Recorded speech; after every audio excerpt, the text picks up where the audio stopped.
Hello, and welcome to Getting Started with ZIPPYDOC.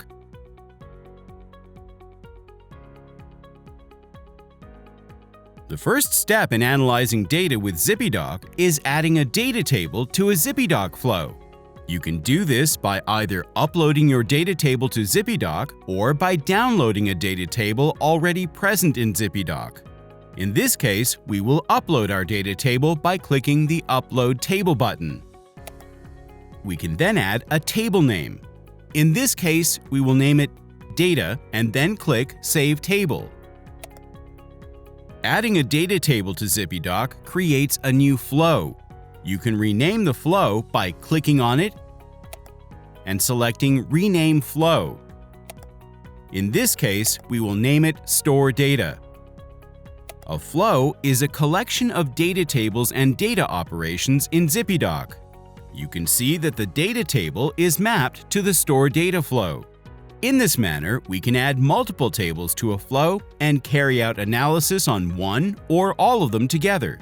Analysis in ZIPPYDOC can be carried out using one or a combination of tasks.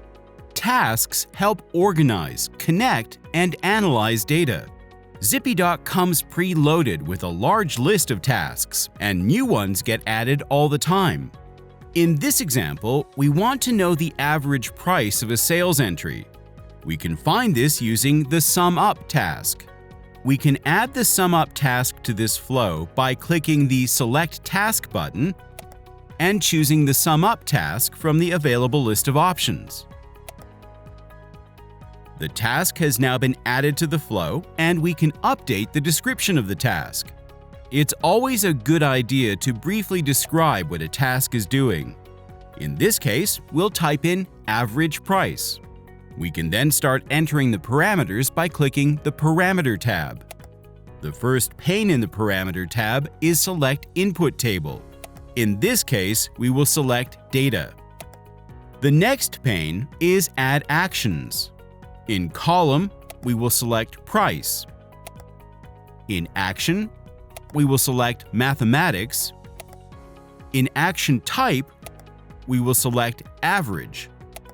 In Action Subtype, we can choose if we want to include or exclude values with 0. In this example, we will select Include 0.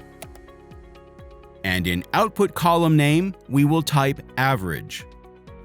Next is the Define Output Table pane. In the Table Name field, we'll select Custom. And in Output Table Name, we'll type Output. We will leave the other fields unchanged. And now we can run this task. Once the task has been executed, a new output table will be generated. We can see that ZIPPYDOC has created a new tab named Output. This table includes the average value of prices in our data table. This output table also gets mapped to the same flow.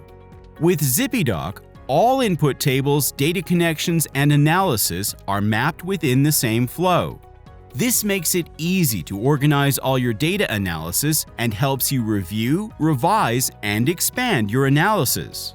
Thank you for joining us in this instructional video series for ZIPPYDOC. We will see you in the next video.